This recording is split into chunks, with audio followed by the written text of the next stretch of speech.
देश की नई संसद का आज से श्री गणेश सांसदों संग पीएम मोदी का फोटो सेशन। इतिहास के पन्नों में दर्ज हुई पुरानी संसद।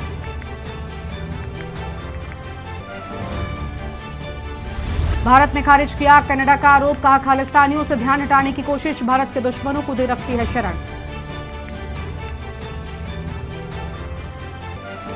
लोकसभा चुनाव से पहले लखनऊ में आरएसएस का डेरा, कल मोहन भागवत पहुंचेंगे लखनऊ, प्रचारकों और पदाधिकारियों के साथ करेंगे बैठक।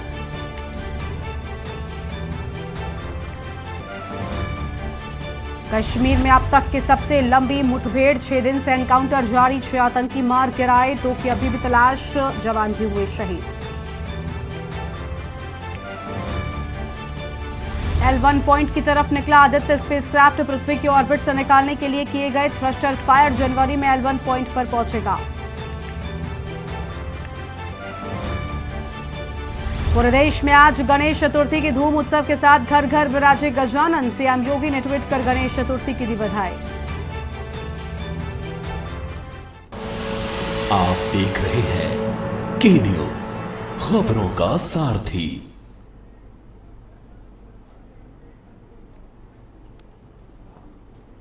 नमस्कार, आप देख रहे हैं के न्यूज इंडिया। मैं हूं आपके साथ गरिमा वाजपेयी। आपको सीधा संसद भवन लेकर चलते हैं, जहां पर प्रधानमंत्री के साथ ही अन्य सांसद भी मौजूद हैं। तस्वीर आपको हम दिखाते हैं।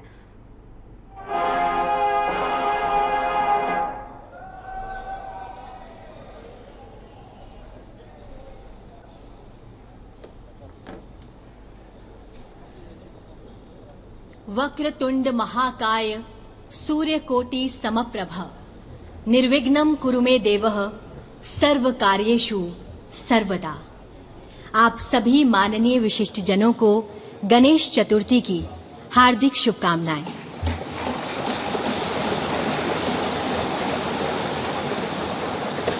आज का दिन इतिहास के सुनहरे पन्नों में अंकित होने का दिन है।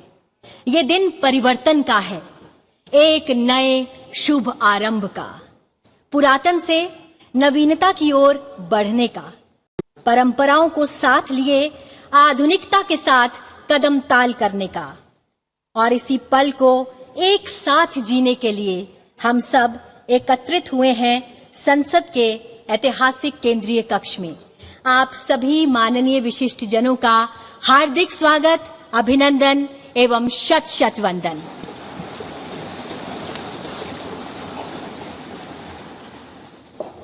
कार्यक्रम को प्रारंभ करने हेतु मेरा सादर अनुरोध माननीय संसदीय कार्य मंत्री जी से कि वे स्वागत संबोधन प्रस्तुत करें। आप सभी को नमस्कार।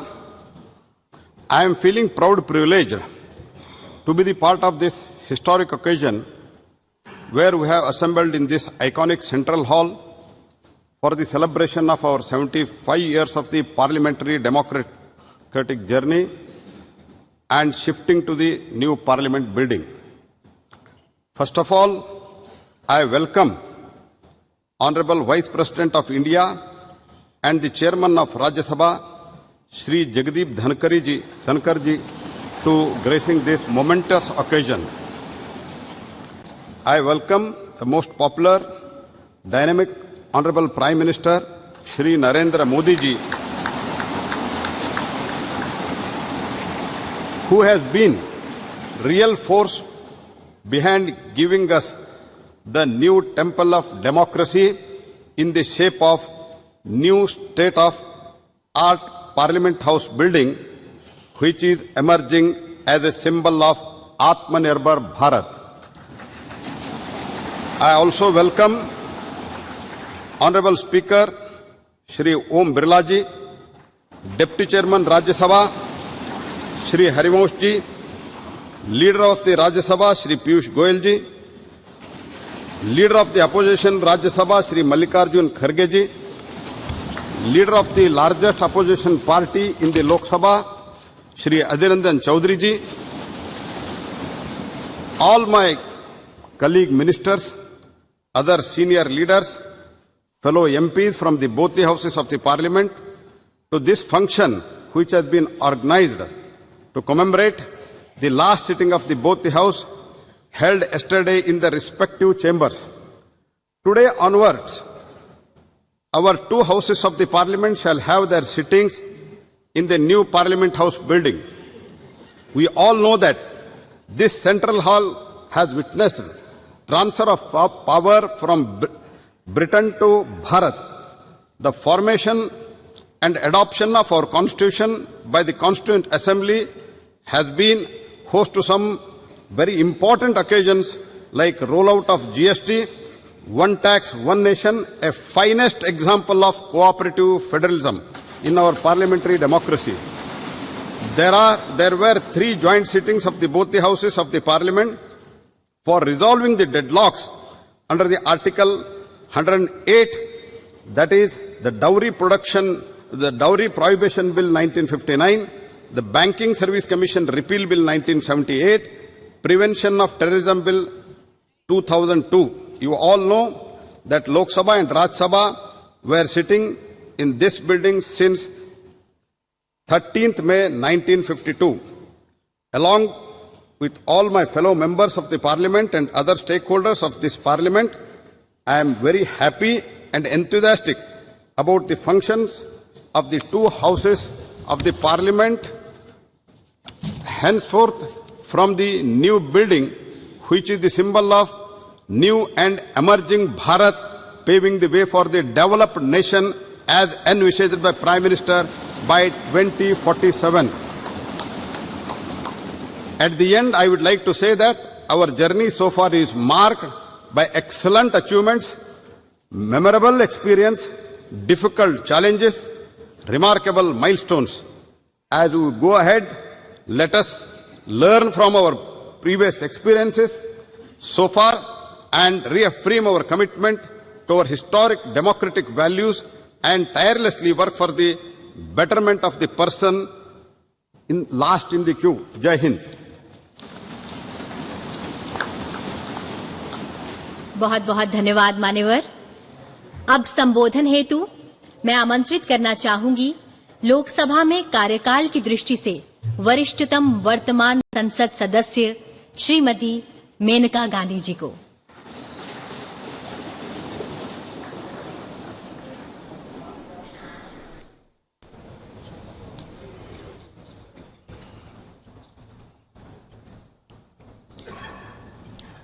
Honorable Vice President, Chairman of the Rajya Sabha, Honorable Speaker, Honorable Prime Minister, Ministers and esteemed colleagues of this distinguished House.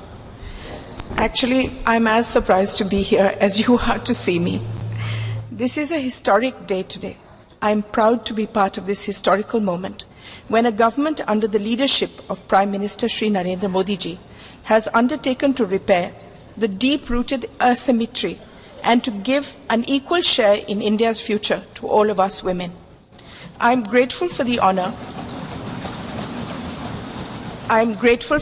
you have given me of speaking about my years in Parliament. We are going to a new building and hopefully this grand edifice will reflect the aspirations of a new Bharat. Today, I have been entrusted with the responsibility of addressing this esteemed assembly as the most senior parliamentarian in the Lok Sabha. I entered Parliament at the age of 32, 9 years after the death of my husband. My debut was as Minister for Environment. Today, 35 years later, I have spent most of my adult life in this institution and I have seen 7 Prime Ministers and the shaping of grand history. It has been an arduous, rocky road. I had several terms as an independent member and finally joined the Bharatiya Janata Party under Shri Atal Bihari Vajpayee ji's leadership in 2004. Since then, I have remained a proud member of the BJP as well as this august House. Being a member of Parliament is an immense responsibility as it entails safeguarding the trust of lakhs of voters who elect us to be their voice. You are given power, but this power must always be used for their good. The job demands unwavering commitment, moral rectitude, and courage. Basically, it demands great love for your country and infinite kindness towards all. Each one of us gets this opportunity to make a difference, provided we sublimate our own ambitions and see ourselves only as vessels or bridges or protectors of all the beings that need us, the last person in India who believes himself forgotten. People who cannot navigate for themselves and appoint us as their helmsmen. I have tried to make the most of every minute to bring about change wherever I am, whether as Environment Minister, when many institutions and laws that safeguard us were passed, as Social Justice Minister setting up Alimco, which now looks after all the disabled in the country, Childline, which was regarded internationally as the best institution for looking after street children, stopping child labor in the carpet industry. You can change things wherever you are. For instance, in the opposition as a BJP member, as chairperson of the often ignored Assurances Committee, we changed the way people were experimented on by pharmaceutical companies. They were not paid or even asked before becoming guinea pigs. This was changed by us. During Atalji's time, we brought in the vital red and green dot on foods, allowing people to know whether they were eating vegetarian, non-vegetarian food. We repaired an institutional deception by food companies. No service, no job is too small that it should not be taken seriously. My happiest moment was being given the responsibility by the Prime Minister who coined the phrase Beti Bachao, Beti Padhao.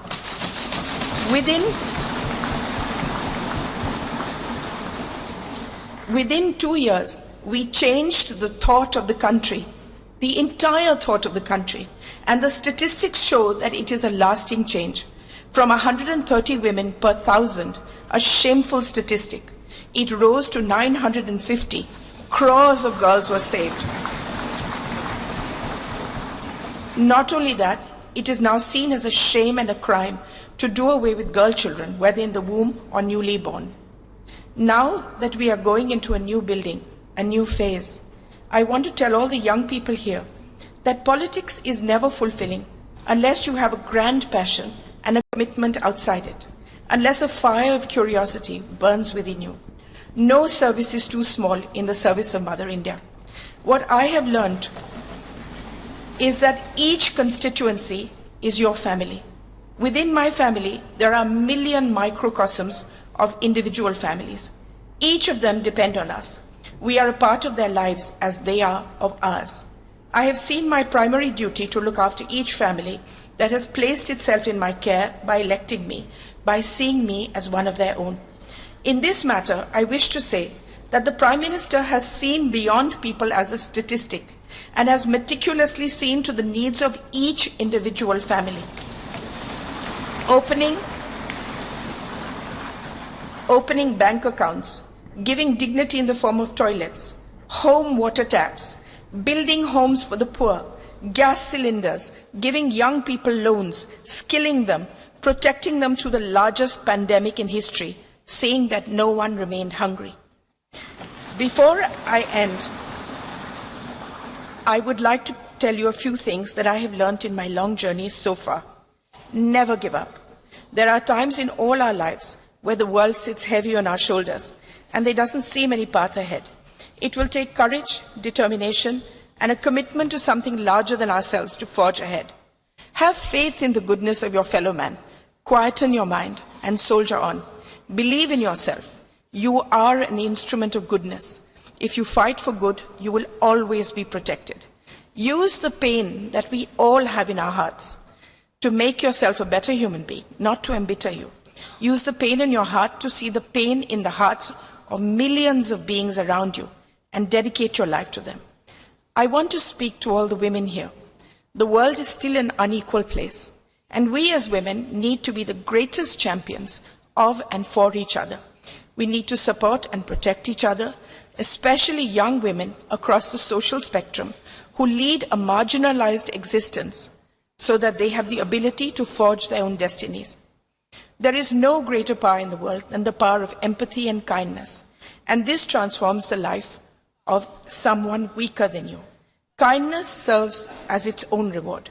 The greatest bank balance that we will ever possess is that of good deeds that we leave in our wake. That is the only legacy that will remain. My faith in God is unwavering. I see Him in everyone and everything. I see everything as sacred. I leave you with one thought. We are all part of one divine thread, and we are all connected, closer than we can imagine.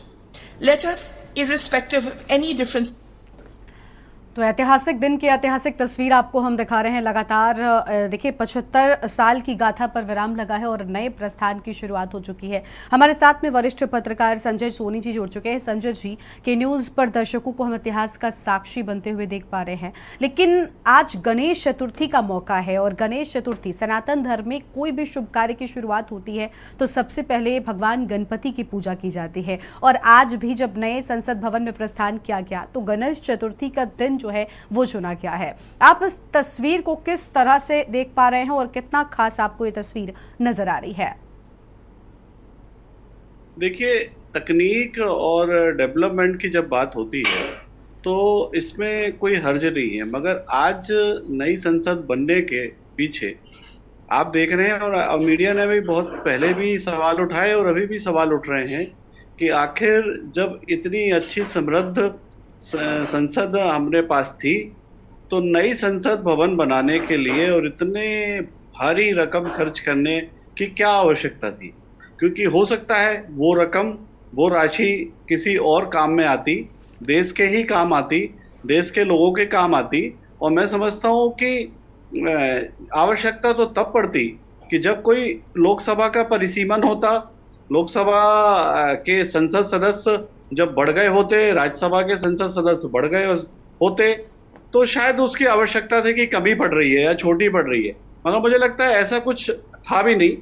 मगर शायद मुझे लगता है कि ये भी एक planning का हिस्सा हो सकता है कि जब हमारे विदेशी लोगों ने ये लोकसभा बनाई थी, उन्होंने जब इसकी नींव रखी थी, उनके नाम से आज जाना जाता है कि उन्होंने नई ये संसद भवन बनाया था। मगर अगर इंडियन की बात की जाए तो आज तो वो देश की संपत्ति है। तो मैं इसकी दो बातें कहना चाहता हूँ कि एक तो मेरा व्यक्तिगत इसका कोई विरोध नहीं है, लेकिन मैं जो देश की जनता की जो राशि है जो उन्होंने इनकम टैक्स के जरिए पे की, और आज उसको इतनी बड़ी राशि सिर्फ इसीलिए हटा दी गई, इसीलिए वो संसद भवन हटा दिया गया कि ये विदेशी लोगों ने बनवाया था। तो ऐसे बहुत से भवन हैं देश में, बहुत सी विधानसभाएं हैं देश में जो विदेशी जब ब्रिटिश काल था जब उन्होंने बनाई थी। तो मैं समझता हूँ कि ऐसे तो फिर सारे भवन हटा दिए जाएंगे, सारे भवन हटा देना चाहिए और सारे भवन को नया बनाना चाहिए। तो देश की संपत्ति का बहुत बड़ा ह्रास हम करेंगे। तो एक बात तो ये। दूसरी बात कि शायद मुझे लगता है कि जो लोकतंत्र के इतिहास के लोग थे जिन्होंने उसकी नींव रखी थी, जिसमें पहला भाषण हुआ था, पहली सरकार का भाषण हुआ था, पुरानी आने वाली 70 साल की सरकारों का उसमें इतिहास है, उसमें अटल जी भी हैं, उसमें कांग्रेस के लोग भी हैं और अन्य लोग भी हैं, अन्य दलों के लोग भी हैं जिन्होंने उसका एक इतिहास लोकसभा में रहा है। तो मुझे लगता है वो सब मिटाते हुए, वो सबको खत्म करते हुए अपने कार्यकाल का नया भवन और अपने कार्यकाल से लेके आगे तक के प्लानिंग को लेके ये किया गया है। इसमें बहुत भारी राशि देश के इनकम टैक्स पेयर्स की, देश की जनता की राशि को खर्च किया गया है।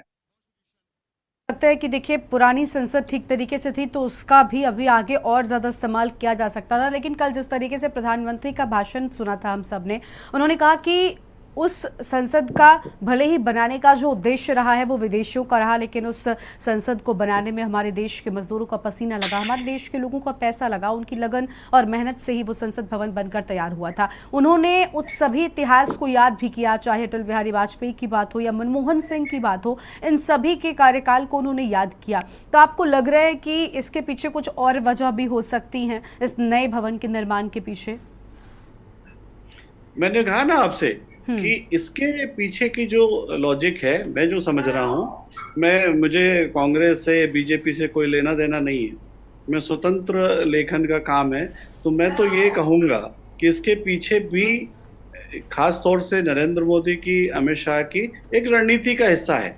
मुझे लगता है कि जहां तक मैं समझ रहा हूं कि आगे के लिए जो संसद भवन का इतिहास रहा है वो इतिहास में मिटाने की एक साजिश हो सकती है कि अगर हम संसद भवन वही रखते हैं तो लगातार समय आते आते जो समय लगातार आने वाले संसदीय काल का रहेगा वो सब में खत्म हो जाएगा और जो नई संसद की बात होगी उसमें सिर्फ नरेंद्र मोदी का डंका बजेगा और उनका ही ये प्रयास माना जाएगा और आने वाले समय में अगर वो प्रधानमंत्री रहते हो ना रहते हो मगर आने वाले जो नए सांसद होंगे उनके नजर में भी सिर्फ एक ही बात जाएगी कि ये तो नरेंद्र मोदी ने बनवाया है। यानी आप सीधे तौर पर ये कहना चाहते हैं कि एक नए इतिहास को रचने के लिए एक पुराने इतिहास को मिटा दिया गया?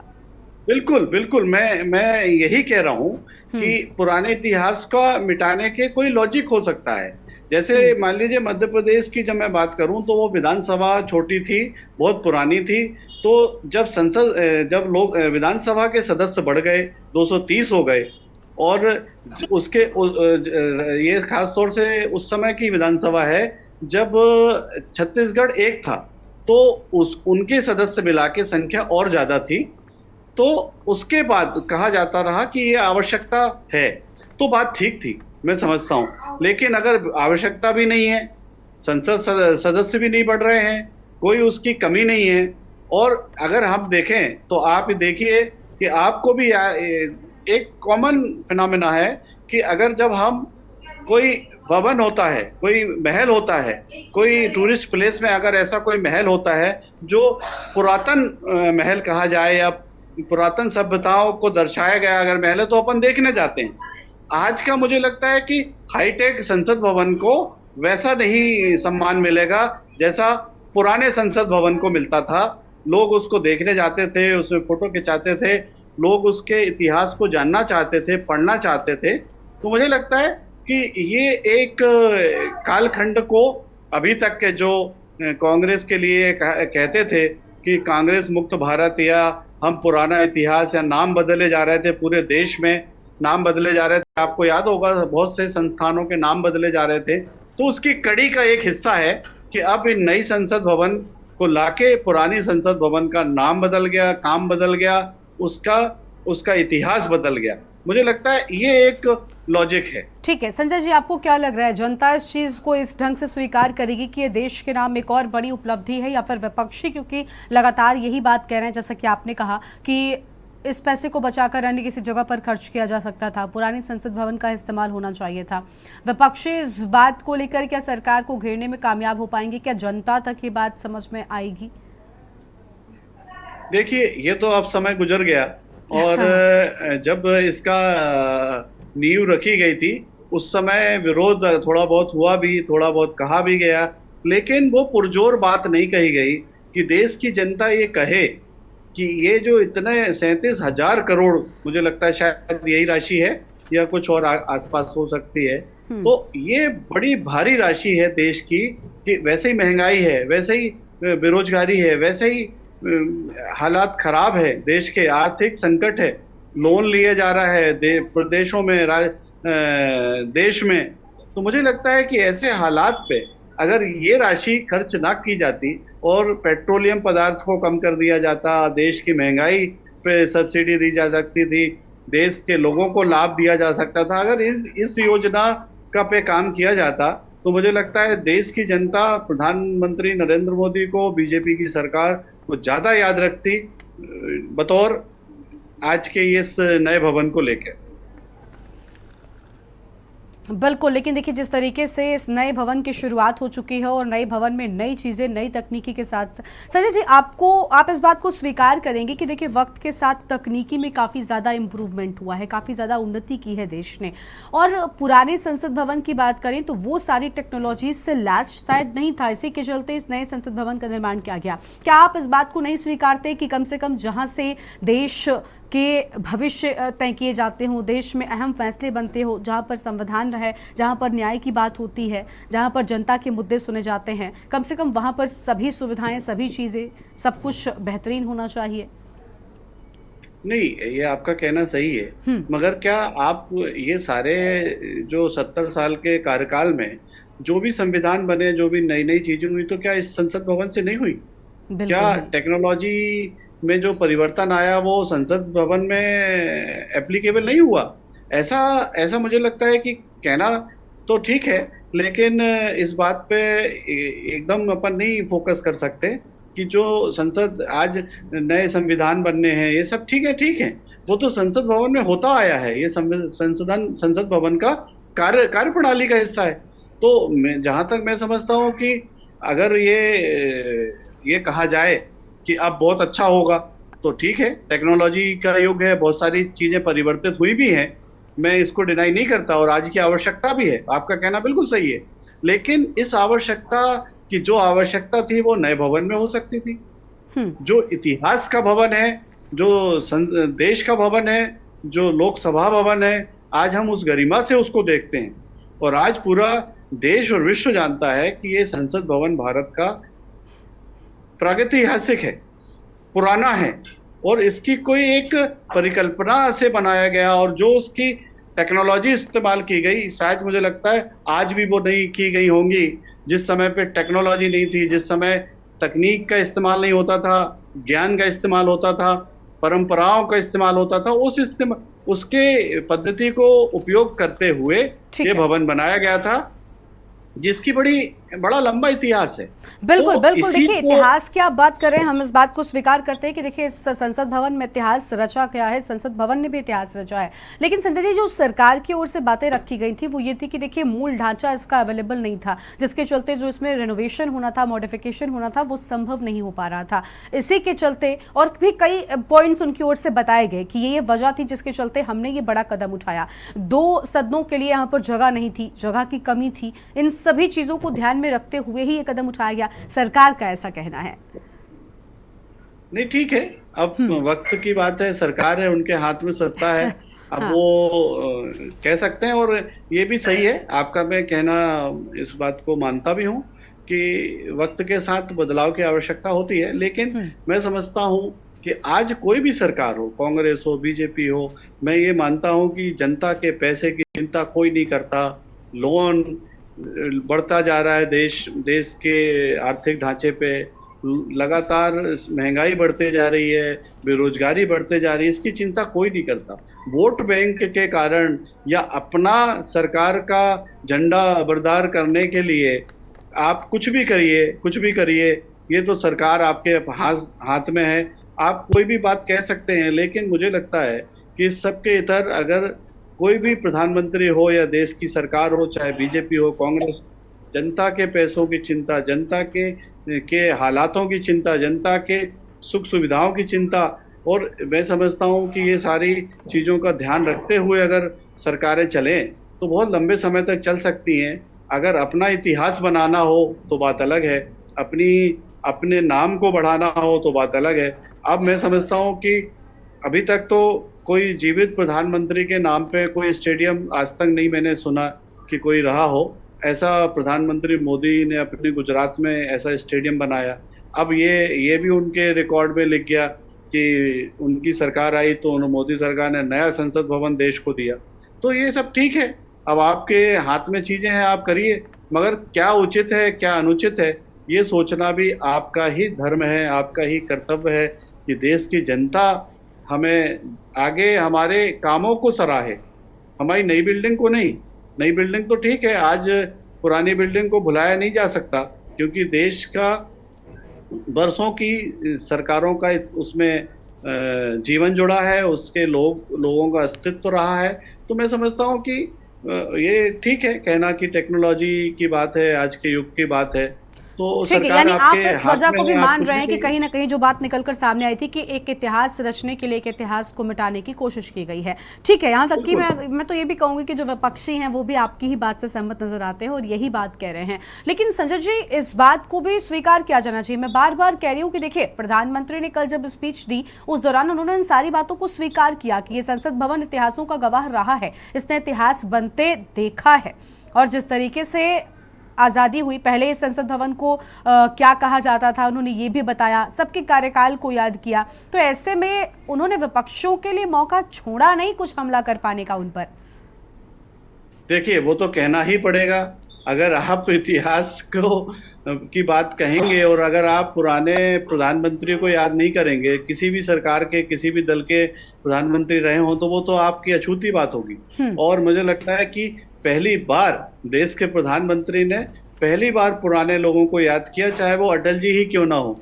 मुझे तो नहीं लगता कि आज तक उन्होंने, अटल जी की बात बहुत कही जाती है, लेकिन संसद के कार्यकाल में उन्होंने कितने प्रतिमान साबित किए, प्रतिमान रखे हैं, जो और भी प्रधानमंत्रियों ने रखे, जिससे आज भी उनके बात, उनकी चीजें लोग सुनते हैं, समझते हैं। और मुझे लगता है आपने भी सुना होगा कि अटल जी की वो बात कही गई कि, और ये सब में आया भी सोशल मीडिया में, कि सरकारें आएंगी जाएंगी मगर देश बचना चाहिए। बिल्कुल ये खूब बिल्कुल। चला देखिए, अटल जी की बात या अटल जी के जिस तरीके के भाषण रहे हैं वो अपने आप में एक इतिहास रहे और उन्होंने अमिट छाप भारत वासियों पर छोड़ी है और उस संसद भवन में भी छोड़ी है, जो कभी भी मिटाई नहीं जा सकती है। ठीक है संजय जी, आप बिल्कुल ठीक कह रहे हैं, आपकी अपनी राय है। और ठीक है, एक चीज और जोड़ना चाहता हूँ हाँ, कि बिल्कुल। मगर अटल जी की वो बात को कोई एप्लीकेबल नहीं करना चाहता, कोई मानना नहीं चाहता कि वो जो विचार रखते थे विपक्ष में रह के भी और सत्ता पक्ष में रह के भी, कि उन्होंने कहा था कि ऐसा नहीं है कि 50 साल कुछ नहीं हुआ। मैं ये कभी नहीं कहूंगा, 50 साल के शासनकाल में बहुत अच्छे काम हुए हैं। बिल्कुल आप ठीक कह रहे हैं। आपको रोकेंगे संजय जी यहाँ पर। इसी बीच मल्लिकार्जुन खड़गे कुछ कहने, एक बार सुन लेते हैं।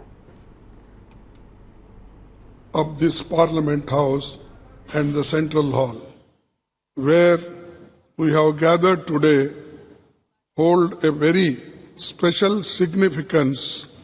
The Constitution of India is the bedrock of Indian democratic polity. It is in this very central hall that the Constituent Assembly held its sittings from 1946 to 1949, spanning a period of 2 years, 11 months, and 17 days. Today, we humbly recall the phenomenal contributions made by Dr. Rajendra Prasad, the first President of India, Pandit Jawaharlal Nehru ji, the first Prime Minister, and architect of modern India, Sardar Vallabhbhai Patel, the first Home Minister of India, and Dr. B.R. Ambedkar, architect of Indian Constitution.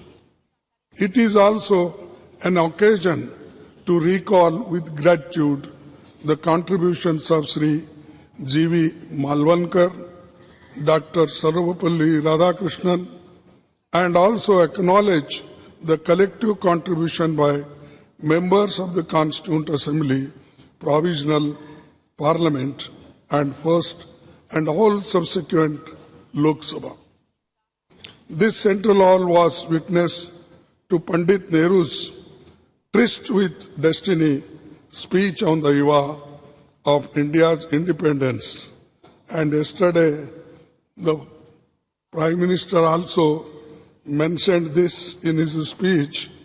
I am thankful to you because you remembered this historic speech on this yesterday's occasion. Sir, the India's independence during his speech, the Pandit Nehruji inter alia stated, which I quote, long years ago we have made a tryst with destiny, and now the time comes when we shall redeem our pledge, not wholly or in full measures, but very substantially. At the stroke of the midnight hour, when the world sleeps, India will awake to life and freedom. A moment comes, which comes but rarely in history, when we step out from the old to new, when an age ends, and when the soul of the nation, long suppressed, finds utterances. As the clock struck 12, all the members of the Constituent Assembly took the following pledge. At this solemn moment when the people of India, through suffering and sacrifices, have secured freedom. I, a member of the Constituent Assembly, do dedicate myself in all humility to the service of India and her people to the end that this ancient land attain her rightful and honored place in the world and make her full and willing contribution to the promotion of the world peace and the welfare of the mankind. These words spoken on the day of this historic speech of Pandit Jawaharlal Nehru ji. I wish to emphasize at this juncture that this is all due to the collective and dedicated effort by parliamentarians cutting across the party lines over the past 7.5 decades. This rich legacy has formed a strong foundation for India's growth as a powerful democratic nation.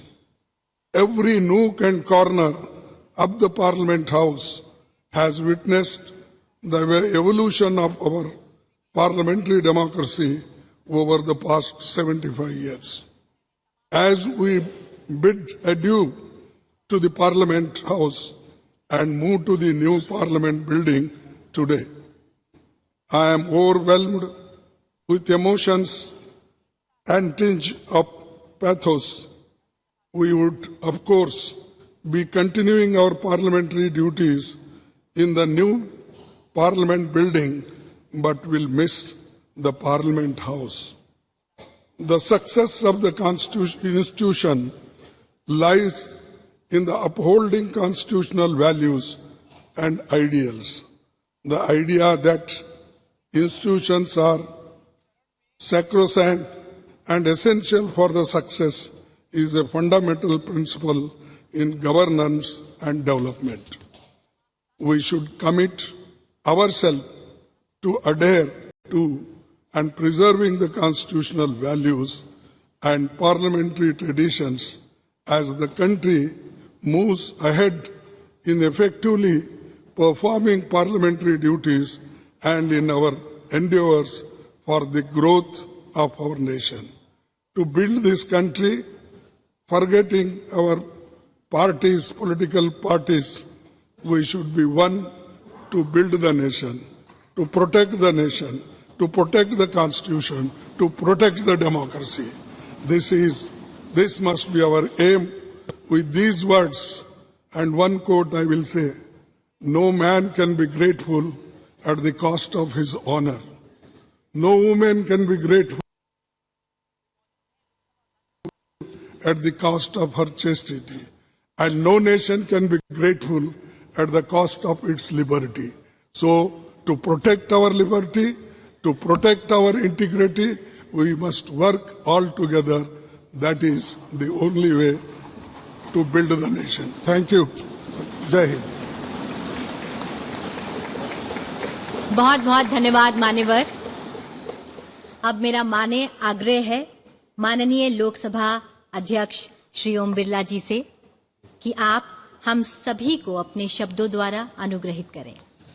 माननीय उपराष्ट्रपति जी, माननीय प्रधानमंत्री जी,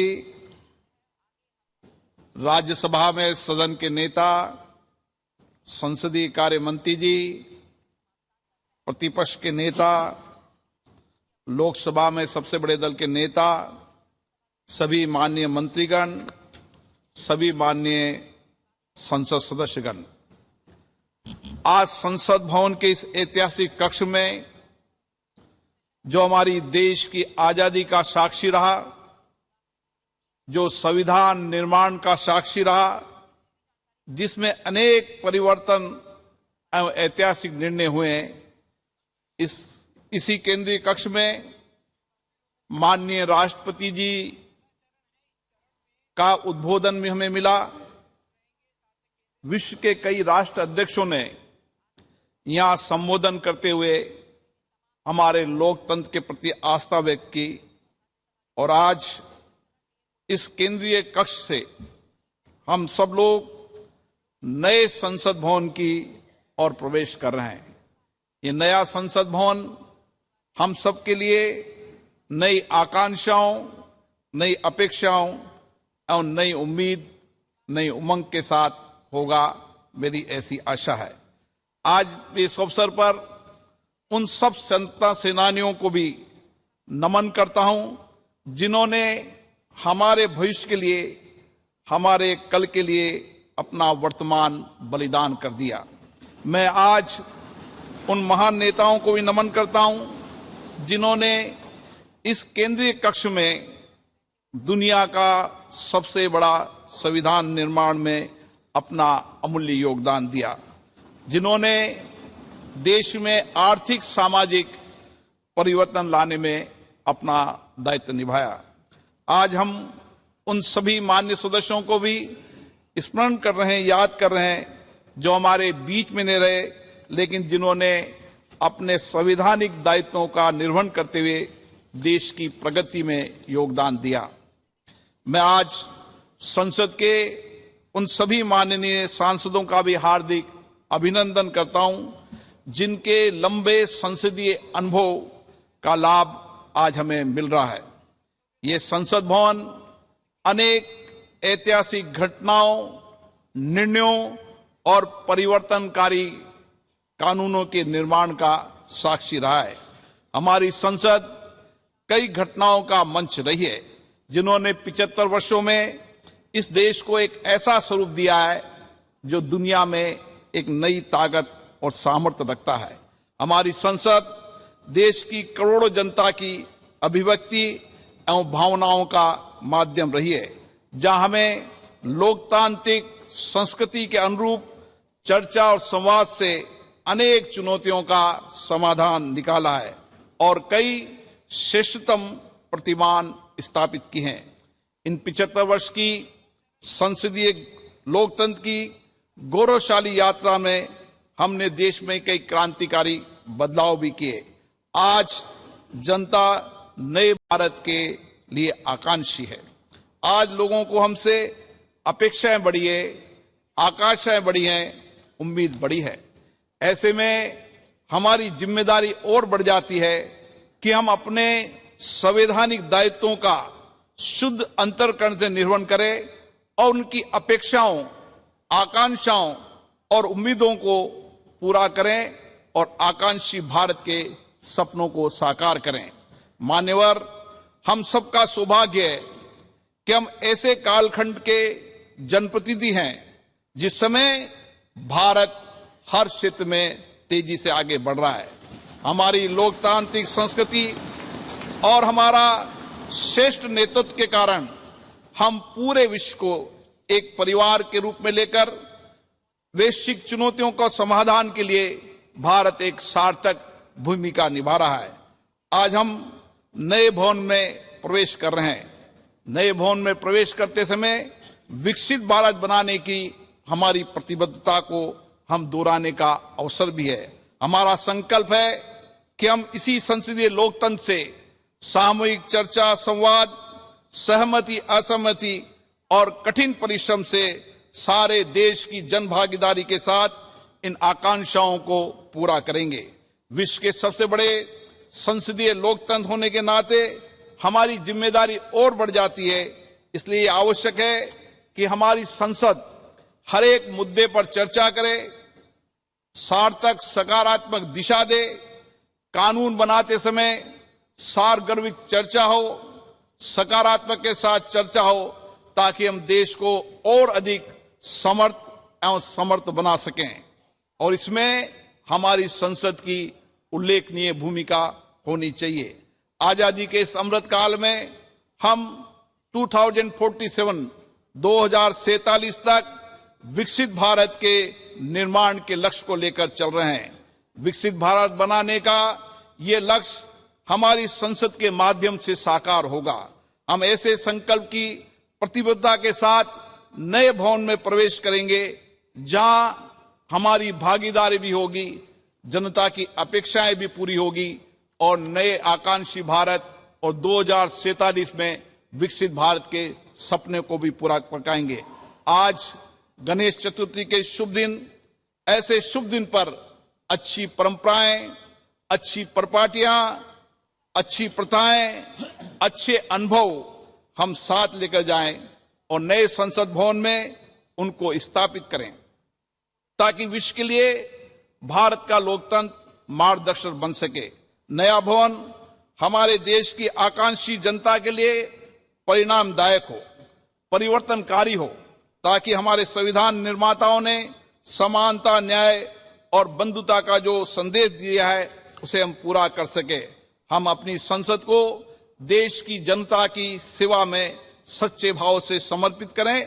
इसी अपेक्षा के साथ मैं पुनः इस भवन को, उन सब लोगों को जिनका इस लोकतंत्र को स्थापित करने में, लोकतंत्र की मर्यादा प्रतिष्ठा बढ़ाने में योगदान रहा, उन सबको भी नमन करता हूं। धन्यवाद। बहुत बहुत धन्यवाद मान्यवर। अब मेरा विनम्र अनुरोध माननीय प्रधानमंत्री श्री नरेंद्र मोदी जी से कि आप विशिष्ट जनों की सभा को संबोधित करें एवं हम सभी का मार्गदर्शन करें।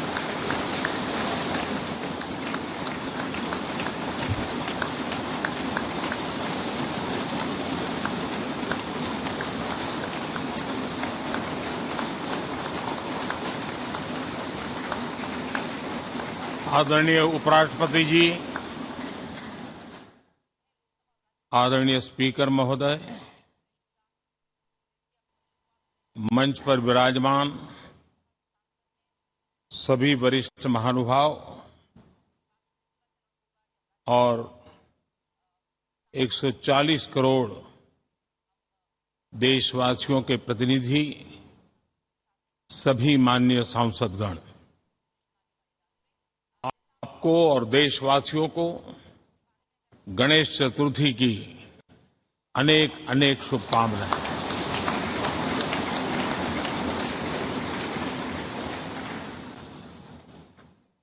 आज नए संसद भवन में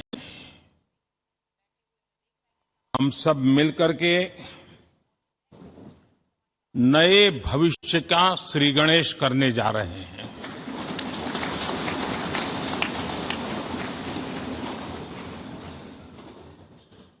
आज हम यहां विकसित भारत का संकल्प दोहराना, फिर एक बार संकल्पबद्ध होना और उसको परिपूर्ण करने के लिए जी जान से जुटने के इरादे से नए भवन की तरफ प्रस्थान कर रहे हैं।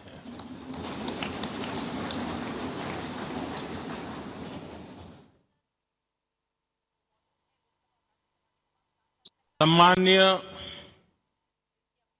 सभागृह, ये भवन और उसमें भी ये सेंट्रल हॉल एक प्रकार से हमारी भावनाओं से भरा हुआ है, हमें भावुक भी करता है और हमें हमारे कर्तव्य के लिए प्रेरित भी करता है। आजादी के पूर्व ये खंड एक प्रकार से लाइब्रेरी के रूप में इस्तेमाल होता था, लेकिन बाद में संविधान सभा की बैठक यहां शुरू हुई और उन संविधान सभा की बैठकों के द्वारा गहन चर्चा विचारणा कर करके हमारा संविधान यहीं पर आकार लिया। यहीं पर 1947 में अंग्रेजी हुकूमत ने सत्ता हस्तांतरण किया उस प्रक्रिया का भी साक्षी हमारा ये सेंट्रल हॉल है। इसी सेंट्रल हॉल में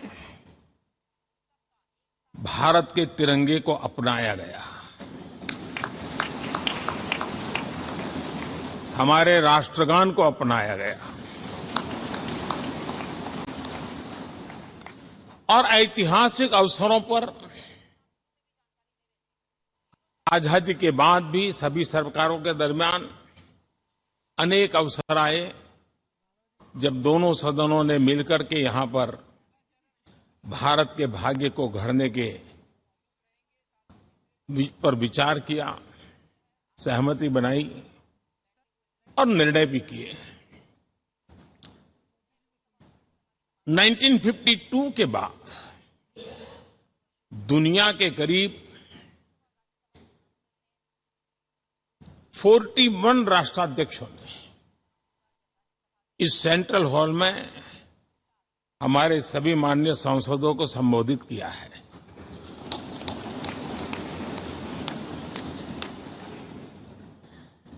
हमारे राष्ट्रपति महोदयों के द्वारा 86 बार यहां संबोधन किया गया है।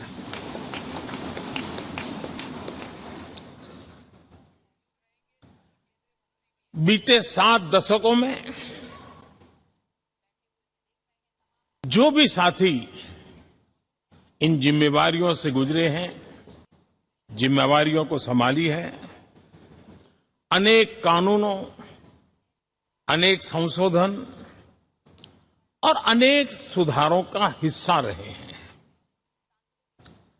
अभी तक लोकसभा और राज्यसभा ने मिलकर करीब करीब 4000 से अधिक कानून पास किए हैं।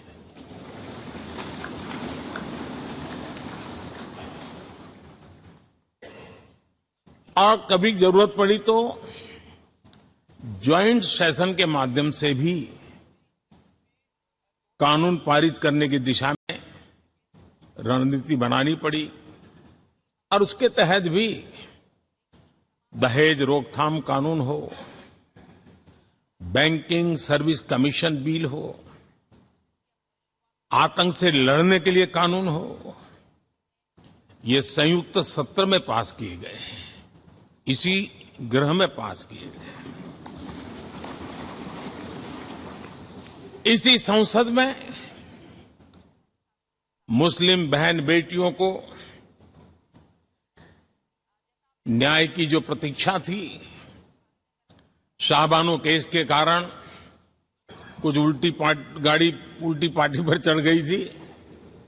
इसी सदन ने हमारी उस गलतियों को ठीक किया और 3 तलाक विरुद्ध कानून हम सब ने मिलकर के पारित किया। संसद ने बीते वर्षों में ट्रांसजेंडर को न्याय देने वाले कानूनों का भी निर्माण किया। इसके माध्यम से हम ट्रांसजेंडर के प्रति सद्भाव और सम्मान के भाव के साथ उनको नौकरी, शिक्षा, स्वास्थ्य, बाकी जो सुविधाएं हैं एक गरिमा के साथ प्राप्त कर सके, इसकी दिशा में हम आगे बढ़े। हम सभी ने मिलकर हमारे दिव्यांग जनों के लिए भी उनकी जरूरतों को देखते हुए, उनके एस्पिरेशंस को देखते हुए ऐसे कानूनों का निर्माण किया जो उनके लिए उज्जवल भविष्य की गारंटी बन रहे हैं। आर्टिकल 370 हटाने से लेकर वो विषय ऐसा रहा जो शायद ही कोई दशक ऐसा होगा कि चर्चा न हुई हो, चिंता न हुई हो और मांग न हुई हो। आक्रोश भी व्यक्त हुआ, सभागृह में भी हुआ, सभागृह के बाहर भी हुआ। लेकिन हम सबका सौभाग्य है कि हमें सदन में आर्टिकल 370 से मुक्ति पाने का, अलगाववाद, आतंकवाद के खिलाफ लड़ाई लड़ने का एक बड़ा महत्वपूर्ण कदम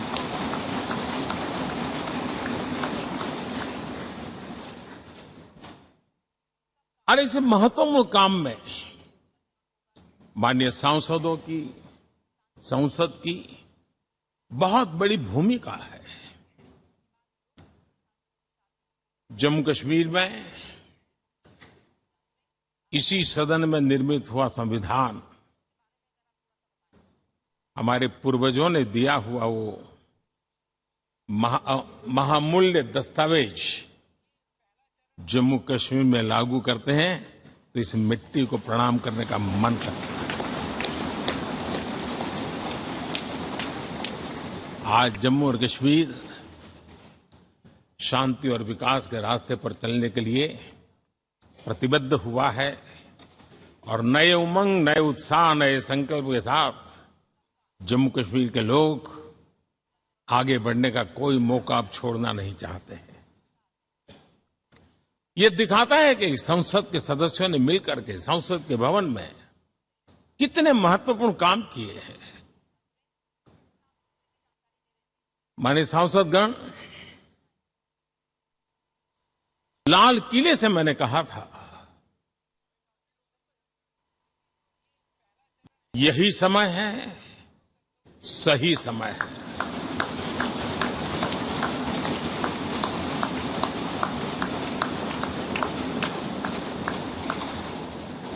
एक के बाद एक घटनाओं की तरफ हम नजर करेंगे।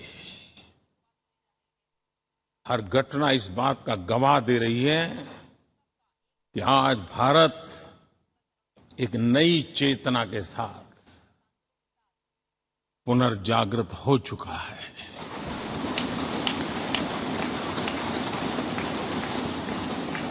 भारत नई ऊर्जा से भर चुका है। यही चेतना, यही ऊर्जा। तो सत्र का आज दूसरा दिन प्रधानमंत्री नरेंद्र मोदी को आप सुन पा रहे थे। 75 सालों के इतिहास, कार्यकाल के इतिहास को सजोए उन सभी पलों को याद करते हुए प्रधानमंत्री हर एक जो सदन में फैसला लिया गया या जो पास किया गया, जो भी प्रस्ताव, उसका जिक्र करते हुए नजर आ रहे थे। यहाँ वक्त है एक छोटे से ब्रेक का, लौटेंगे जब। आप देख रहे हैं के न्यूज़, खबरों